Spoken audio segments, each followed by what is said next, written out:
राधा स्वामी जी, आज हम जानेंगे कि प्रभु प्राप्ति का सर्वश्रेष्ठ साधन क्या है। क्या क्या करें कि प्रभु की प्राप्ति हम कर लें। क्या भक्ति ही प्रभु प्राप्ति का सर्वश्रेष्ठ साधन है?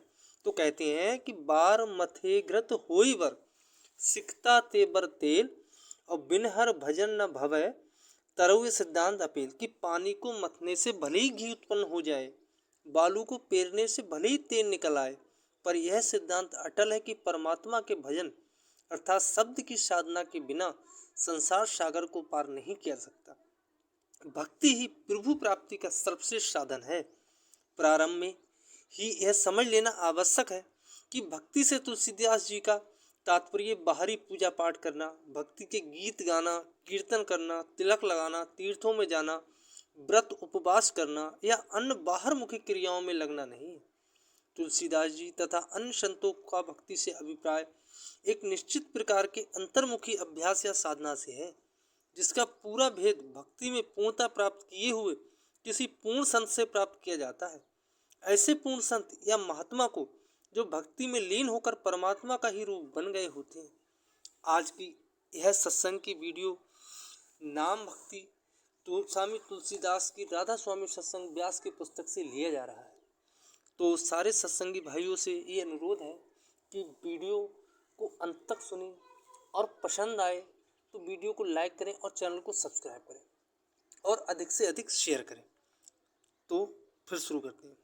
श्री सतगुरु कहा जाता है। सतगुरु के अध्याय में इस विषय पर पूरी चर्चा की जा चुकी है। वहाँ यह स्पष्ट किया गया है कि बिना सतगुरु के सच्ची भक्ति, जिसे नाम भक्ति या नाम की साधना या अभ्यास कहते हैं, का भेद प्राप्त नहीं हो सकता। नाम के अध्याय में इस नाम की विस्तार पूर्वक व्याख्या की जा चुकी है। तुलसीदास जी ने भक्ति को प्रभु प्राप्ति का सुगम और सर्वश्रेष्ठ साधन कहा है।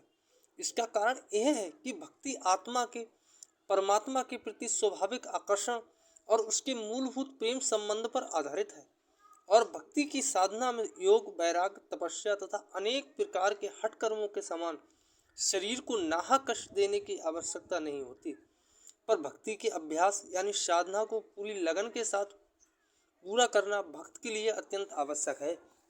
इन बातों को अच्छी तरह समझते हुए सभी सद ग्रंथ और संत महात्मा भक्ति का ही उपदेश देते हैं। भक्ति और प्रेम के बिना किसी भी अन्य उपाय से हम परमात्मा को नहीं पा सकते और ना हम कभी सुखी हो सकते हैं।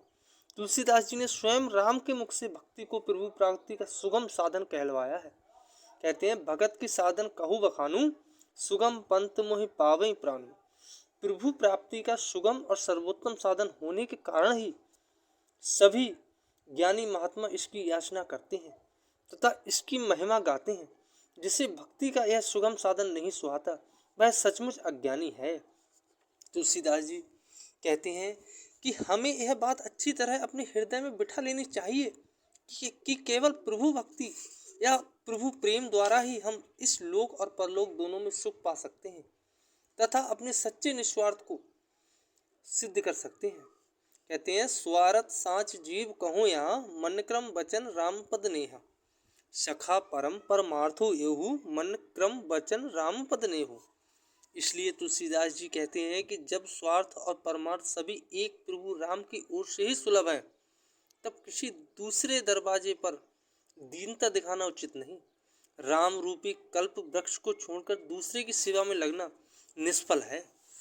साधु संतों के समाज में वही मनुष्य आदर पाता है जिसका चित्त राम के प्रेम रस से सरोवर है। साधु संतों के समाज में जिसका कोई स्थान नहीं है और प्रभु भक्तों में जिसकी गिनती नहीं है, वह मानो पृथ्वी का भार बनकर जीता है। वास्तव में वही माता पुत्रवती है जिसका पुत्र प्रभु भक्त हो। भक्ति द्वारा किस तरह परमात्मा की प्राप्ति होती है, इसे तुलसीदास जी ने बड़े स्पष्ट ढंग से समझाया है।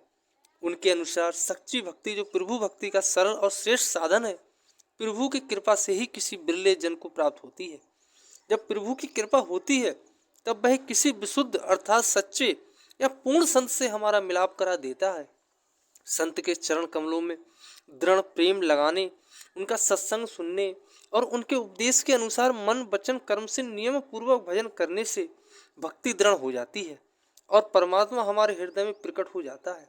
इस प्रकार संत की संगति और प्रभु भक्ति द्वारा हम इस झूठे संसार के जंजाल से मुक्त होकर परमात्मा में समा जाते हैं। संत की संगति और प्रभु भक्ति के बिना आवागमन का भय कभी दूर नहीं होता। आगे कहते हैं कि आत्मा और परमात्मा के बीच भक्ति और प्रेम का ही संबंध है, इसलिए आत्मा भक्ति और प्रेम के द्वारा सहज ही परमात्मा को प्राप्त कर लेती है।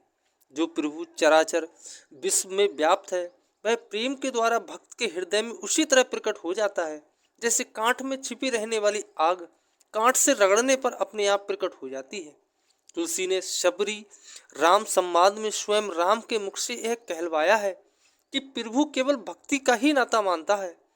भक्तिहीन मनुष्य का जीवन पानी ना बरसने वाले बादल के समान होता और निष्फल है।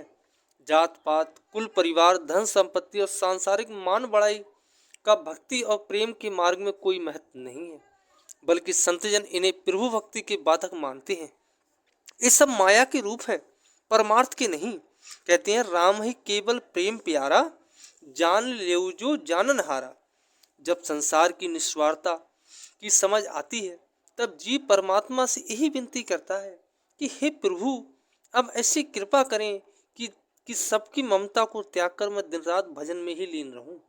अंत में तुलसीदास जी बड़े जोरदार शब्दों में कहते हैं कि प्रभु भक्ति यानी प्रभु भजन के बिना किसी अन्य साधन से जीव की आंतरिक मैल कभी दूर नहीं हो सकती और ना कभी उसे प्रभु की प्राप्ति हो सकती है।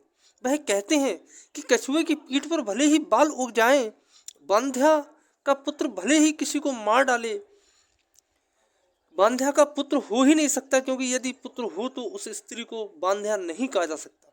मृग मरीचिका यानी तेज धूप की लहर से भले ही प्यास बुझ जाए, खरगोश के सिर पर भले ही सींग निकल आए, अंधकार भले ही सूर्य का नाश कर दे, बर्फ से भले ही आग निकलने लगे, पानी को मतने से भले ही घी निकल आए और बालू को पेरने से तेल निकल आए, पर नाम भक्ति यानी भजन के सिवाय किसी भी अन्य साधन से जीव कभी संसार सागर को पार नहीं कर सकता और ना कभी वह सुख ही प्राप्त कर सकता है।